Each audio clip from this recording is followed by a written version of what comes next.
Alpha Entertainment Worldwide, September the 4th, 2003. We are in New Orleans, Louisiana at the New Orleans Arena. You know what they call this area? Not it. The Big Easy. The Big.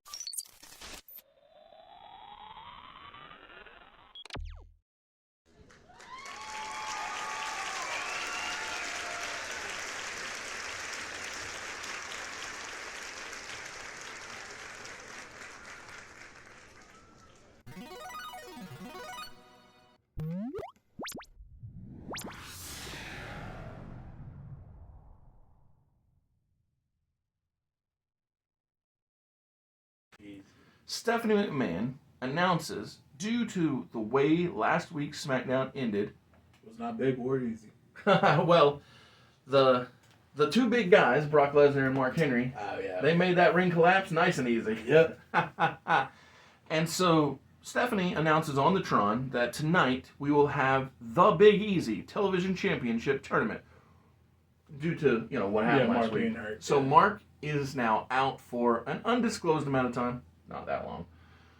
Because he has enough real injuries that I'm not going to give him fake ones. There you go. But with the TV title, it needs to be defended each week. Yep, and since Mark's not able to do it this week, we're going to have that TV title tournament, baby. Exactly. And so tonight, every prior television champion, minus Mark, will be competing to earn their way into the main event. And it struck me, and I think we may have talked about it on video, maybe we only talked about it off video, but regardless, there are a couple of fellas we haven't seen in quite some time. Yeah. So as soon as Steph is done talking, we hear Dead Man Walking. You've done it now. Exactly. So 2 motorcycles rev up. Chuck Palumbo and The Undertaker ride out to the ring. And they are looking jacked and mean and tan. Absolutely. These are 2 dudes that are former television champions. And they are opening the show. After their hiatus away, they both look and are acting quite badass.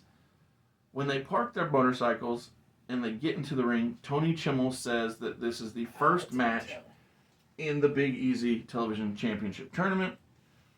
I don't know how long it goes, but you know what it has? A bunch of soup bones, a bunch of big boots. All of the big meaty men type of meat. Yeah, big body activity, we do it all. Exactly. So Chuck Palumbo falls to The Undertaker in the opening contest of this here SmackDown. Damn. So given... Legend of the game. Does it again. So given his knowledge that Rey Mysterio is a former television champion, and with that knowledge, meaning he'll be a part of the Big Easy Television title tournament tonight, Billy Kidman speaks with Vince McMahon backstage, and he doesn't find this fair. He says, Vince, Ray is eligible to get a shot at my title and the television title. He's like, what's next? Does Ray just get everything around here? Yes. And yes, so he does. And so Vince, he sees Billy's point. He says, I'll make you a deal. If you beat your opponent tonight, I'll make sure that Stephanie doesn't allow Rey Mysterio to get a shot at the cruiserweight title like he earned last week. Yeah. All you gotta do is beat your opponent, and I'll handpick them for you. But when you beat your opponent tonight, I'll make sure Stephanie wipes that away. Make sure it never happens. Gotta win. It just gotta win, exactly. Easy as that. And so Billy is pleased with this. He's like, thank you, Vince. You've got it. You got my champion back. of the people, that Vince McMahon. And so Stephanie is very displeased with this, but she's like, what do you got in mind, Dad? He's like, don't worry about it. We're fine. Everything's fine. Everything's great. So Billy comes to the ring with his entire faction. Danny Holiday, Doug Basham, Maven Huffman, Orlando Jordan, John Bradshaw Layfield. They're all here. And Vince McMahon's hand-picked opponent for Billy Kidman makes his way to the ring, and it is Spike Dudley. So he should be able to beat Spike. So in Vince's mind, Billy should be able to beat Spike. Exactly. Yeah. And it's even to the place where all of these other people are here to help too. Yeah. There's He's only got one, every advantage in this world. there's only one problem when it comes to Billy and his advantage here in this Excellence Initiative match. The LLC, they have this ability to make enemies of people. Yeah, they do that pretty well. And so as the match is happening, Farouk and Rodney Mack come out. And they are just throwing hands with both Maven and Orlando, And the Doug, Bastard, Doug and Danny. Holly, yeah. But it's at this point it's like 5-on-2. That is until we hear some very prominent music, and Bill Goldberg makes his way out. Yeah, that'll do it. And so Bill is just mauling through people.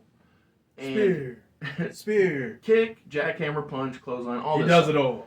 Thank you for being here at Mr. Super Oz. This video is going out, and this channel only exists because I, Oz, founded Gamble Comics, which first release was Everlasting Survivors, a 68-page graphic novel called All Day Long. Available now. Follow the link in the description that will take you to gamblecomics.com. While there, you can get hats, shirts, posters, much, much more. But most importantly, the story itself. And so while Bill, Farouk, and Rodney Mack are on the outside dealing with the numbers advantage, Spike Dudley hits the Dudley Dog on Billy Kidney, gets the 1, 2, 3, and now not only will Vince not be able to make the case to Stephanie that Ray shouldn't get a title shot, now Spike has earned himself a Cruiserweight Championship. Go ahead, Spike. So after the chaos of the LLC, MPAA, Goldberg stuff, Right. Rodney stays at ringside because he's a former television champion, Of course. being the man who dethroned The Undertaker. And he takes on Nathan Jones, Oh, yeah, right. I forgot about Nathan. the man who defeated him Yeah. for the title, ending the White Boy Challenge. Now, this match is the complete inverse of the introduction of Nathan Jones, because, let's be real, we all found out that the Nathan Jones project wasn't what it was thought that it could be. Went poorly. And so with that, Rodney Mack overcomes and defeats the massive Rodney Mack, even though... Rodney Mack beats Nathan Jones, it means. That's what I didn't say that? Okay. You said Yes. Rodney Mack beats Rodney Mack. Oh, yes, Rodney Mack Which would be impressive. Rodney Mack does beat Nathan Jones, you're right. What I was going to say is, throughout the match, Big Show and A-Train are questioning their decision to align with Nathan Jones. They don't interfere, they don't help, they're just like, did we make the right call I'm here? about to say, this guy? And so, with Rodney beating Nathan, he advances to the main event of the evening. Nice. We, after the match, get a video hyping up how Goldberg will finally be able to get his hands on a member of the LLC in a match, not just in chaos. Right. When, Not just out in the streets. and it ends with Vince saying, but Bradshaw gets to pick Which Goldberg's member? challenger. Okay. And so after the package, it's announced that by Stephanie, because, she's tired of her dad interfering, but, whatever. I can't remember. What's Vince's position in our world now? None. He's just a nuisance. Okay, cool. Yeah, he didn't have a real position. He's just a nuisance to his daughter. Got it. But it's Owns weird. company shares. And nothing. So he's okay. So after the corporate merger that Linda forced Shane and Vince to sign during the insurgency, they either one side wins or one side loses, or she folds them both into a new entity. That's what created Alpha Entertainment Worldwide. So he has no power. He's just taking advantage of his daughter's kindness, basically. Okay. She's letting him get by with being a nuisance, more or less. Fair enough. She doesn't like it, but it's her dad, and she's like, fine. Alright. And so he's a pest, but that's all it basically boils down to. Yeah. So she, being the actual power player, says, at Day of Reckoning, I'm tired of Reckoning 2. Yes, at Day of Reckoning 2, we are going to have a 3-on-3. Well, we're going to have faction versus faction. I don't actually announce the numbers because of the Mark Henry question mark. But we're going to have faction warfare inside Hell in a Cell because I'm tired of how it keeps going everywhere. Yeah. So it's going to be MPAA versus LLC. I don't care who shows up, but after it's over, it's finished. It's done. So, next match, Koinonis, which is Hurricane Helms and Saren Moore.